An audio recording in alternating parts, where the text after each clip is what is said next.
Hi, I'm Bill McLaughlin, Editor-in-Chief of Furniture Today. Welcome to the High Point Market edition of Frontline Friday. It's been a very, very busy market. As Tom Russell alluded to in our last week's video leading into market, a lot of new licenses, designers are all over the place. The other interesting development we're finding is that due to the current sourcing and tariff situation, concerns over that, we're seeing some retailers start to assort by country of origin and try to minimize their risk and assess their risk. So they're looking at bringing certain percentages of product out of China, certain out of Vietnam, and that's something that we're going to be keeping an eye on. Powell, what did you see in the upholstery category? Very active here. That it was, Bill. Obviously, particularly in motion, that's the hot segment of the whole category.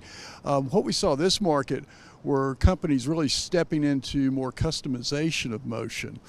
This ranged from anywhere from a selection of arms and backs and power options to full-on fabric selections that are available in stationery at places like Southern with their motion that looks like stationery. That also is another trend. We keep seeing vendors in the category really kind of step up the style, get it off the floor, maybe lower the profile, just giving it a little bit more look than what we've been used to.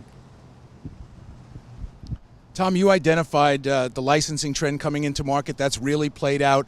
You also had one of the big interviews of the market with Richard Fong opening that huge new building. Now that you're here on the ground, what have you been seeing at market? Well, Bill, a lot of what we've seen, people have had some mixed reviews about traffic, but what's interesting is up in that design, I think that building seems to be a draw. People want to see that new Marcor building, the Marcor Art Center, but it's also creating somewhat of a flow up in that Hamilton Wren Design District. We've noticed a lot of activity.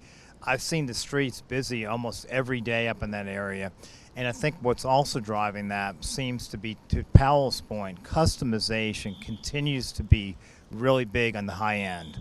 And there's a lot of great resources here that are offering custom finishes, custom sizes, different drawer fronts. So I think that's creating a lot of buzz and excitement, not just for designers, which are the mainstay of that business, but also for some brick and mortar retailers, which are a big target of that business too. And speaking of traffic, one of the things that we noticed this market, it was earlier than ever. We heard reports of many buyers in town as early as Tuesday, a lot of activity on Wednesday and Thursday, and as word of that spread, I had talked to a number of retailers who said, well, I guess I'll have to be here even earlier next time because everybody wants to jump on the competition.